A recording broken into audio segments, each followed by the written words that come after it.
विधानसभा चुनाव से पहले अब किसान संगठन भी सरकार के खिलाफ लामबंद हो गए हैं। संयुक्त किसान मोर्चा के बैनर तले राष्ट्रीय किसान मजदूर महासंघ की मध्य प्रदेश इकाई द्वारा किसानों और मजदूरों की समस्या को लेकर पूरे मध्य प्रदेश में किसान मजदूर बचाव यात्रा निकाली जा रही है। 3 अक्टूबर से निकाली जा रही यह यात्रा ग्वालियर पहुंची। संयुक्त किसान मोर्चा के राष्ट्रीय अध्यक्ष शिव कुमार कक्का की और संगठन महामंत्री रविदत्त सिंह ने ग्वालियर में पत्रकार से चर्चा करते हुए बताया कि केंद्र व राज्य सरकार द्वारा निरंतर किसान एवं मजदूरों के हित में उपेक्षा की जा रही है। देश भर के किसानों का करीब 20,000 करोड़ रुपए का गन्ना मिल का बकाया हुआ है। केंद्र सरकार द्वारा 5 जून 2020 को लाए गए 3 नए कृषि कानून का देशव्यापी विरोध होने पर 19 नवंबर 2021 को पीएम मोदी ने कानून वापस लेने की मांग की थी और संयुक्त किसान मोर्चा की 5 मांगों को भी पूरा करने की प्रतिबद्धता जताई गई थी, जिसमें फैसले की एमएसपी पर खरीदी की गारंटी कानून, किसान पर लड़े गए मुकदमे की वापसी, शहीद हुए किसानों को मुआवजा एवं पराली जलाने वाले किसानों पर दंड का प्रावधान समाप्त करने की मुख्य मांग की गई थी, लेकिन यह मांगे अभी तक पूरी नहीं हुई है, जिसके विरोध में राष्ट्रीय किसान मजदूर महासंघ द्वारा यह यात्रा निकाली जा रही है। पत्रकार वार्ता के दौरान किसान महासंघ के राष्ट्रीय महासचिव रविदत्त सिंह ने कहा कि संयुक्त किसान मोर्चा लगातार किसानों की लड़ाई लड़ेगा और किसानों पर अत्याचार सहन नहीं करेगा। केजरीवाल सरकार ने वो मुकदमे वापस नहीं किए।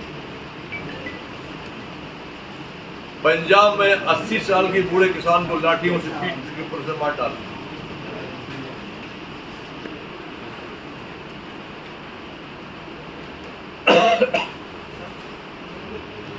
हाँ, 1 मिनट। एमएसपी गारंटी का कानून बनाएंगे।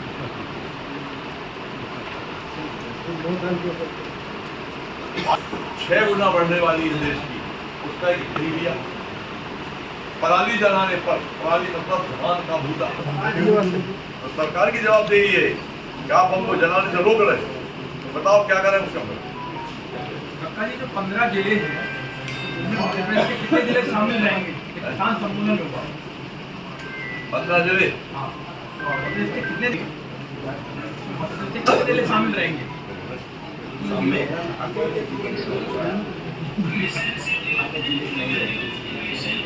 उस जिले के आसपास के किसान। और ये कब होगा इसकी तिथि आपने दी नहीं? उसमें चार्ट दिया है। ये किसान सम्मेलन कब होगा, इसकी तारीख क्या है? चार्ट दिया है रूट का। नहीं, वो ठीक है, वही ठीक नहीं है। चार्ट दिया है रूट का, उस रूट में लिखा है कि सम्मेलन कहाँ होगा। ये देना चाहिए आपको।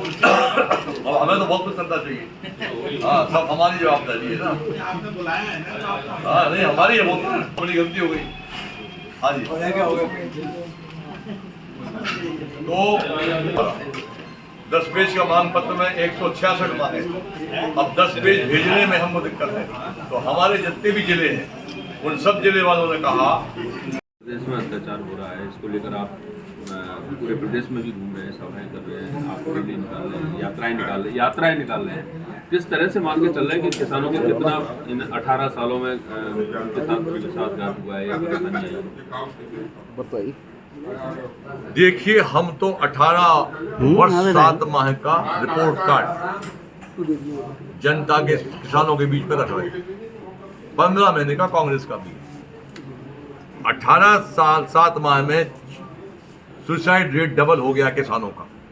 4 गुना किसान कर्जदार हुआ है और भ्रष्टाचार इस सीमा तक है कि नकली खाद, नकली बीज, नकली कीटनाशक से किसान पूरी तरीके से बर्बाद हो चुका है। इतनी भ्रष्ट सरकार, 16 लाख प्रकरण रेवेन्यू के बकाया है, पेंडिंग है अभी, जिनका निराकरण नहीं हो पाया। तो किसान परेशान है। किसान को इन्होंने कहा था, जुमला फेंका कि हम 2022 तक किसान की आय डबल कर देंगे। डबल की जगह 54 आय रहेगी हमारी।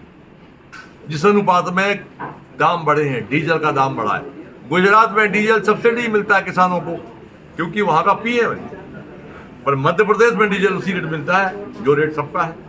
तो डीजल महंगा, लोहा महंगा, और जीएसटी खाद पर कभी नहीं रही, कृषि यंत्रों पर जीएसटी कभी नहीं रही।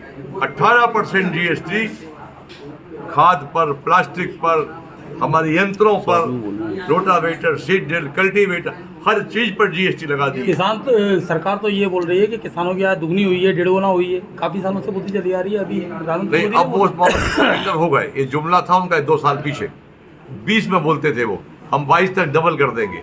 अब पूछते तो चुप हो जाते हैं। क्योंकि चुनाव पास में है ये भी विधानसभा, कहा तो गया इस है ना तरीके कि से जो 15 माह की कमलनाथ सरकार थी उसमें किसानों के कर्जे माफ करने की बात कही गई थी, तो उन्होंने कर्जे माफ किए नहीं, धोखा दिया किसानों को। इस तरह से बीजेपी इससे बड़ा कोई झूठ हो नहीं सकता।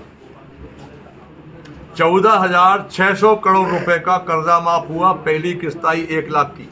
हमारी बात हुई थी, इन्होंने तो कहा था 2008 में कि 50,000 तक का कर्जा माफ करेंगे, बीजेपी ने कहा, और 18 साल में नहीं कर पाए। कमलनाथ जी ने 15 महीने की सरकार में 1 लाख तक का कर्जा माफ किया। 14,600 करोड़ रुपया उनके खजाने से गया है, रिकॉर्ड है। उसके बाद 22 जिलों को दूसरी किस्त भी आ गई थी 1-1 लाख की, मगर 22 जिले बाकी जिले रह गए क्योंकि उस बीच में सरकार गिर गई उनकी। तो काम किया उन्होंने कर्जे माफी का। चुनाव के समय जो आंदोलन चल रहा है, तो इससे किसके पक्ष में रहेगा? कांग्रेस के में रहेगा पूरा? देखिए, हम आंदोलन नहीं चल रहा, हमारी यात्रा चल रही है। हाँ, तो इस चुनाव के समय जो चल रही है, तो क्या मान चुनाव के समय हमेशा चलती है हमारा दायित्व है कि हम अपने किसानों को अच्छी बुरी जानकारियां दें, उनको जागृत करें, उनको अवेयर करें। वोट किसे देना है वो स्वयं तय करें। वोट की बात हम कहीं नहीं देखोगे, आप वोट की बात नहीं करेंगे, उसके विवेक पर वोट छोड़ते हैं।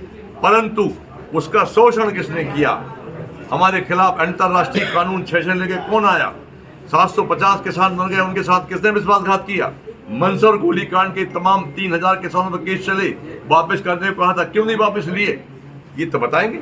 और इस बताने में अगर वो कहीं निश्चित तौर से सत्ताधारी दल के खिलाफ जाता है जो आपने गड़बड़ की, तो इससे महाभ्रष्ट सरकार कोई ऐसा एरिया नहीं है जिसमें इन्होंने भ्रष्टाचार न किया हो।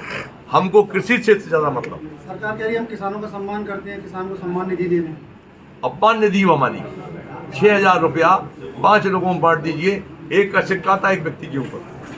हमको भीख नहीं चाहिए भाई, हमको लड़की हमने पैदा की है, उनकी शादी हम कर लेंगे। हमने पिताजी है, उनको हम तीर्थ करा लेंगे।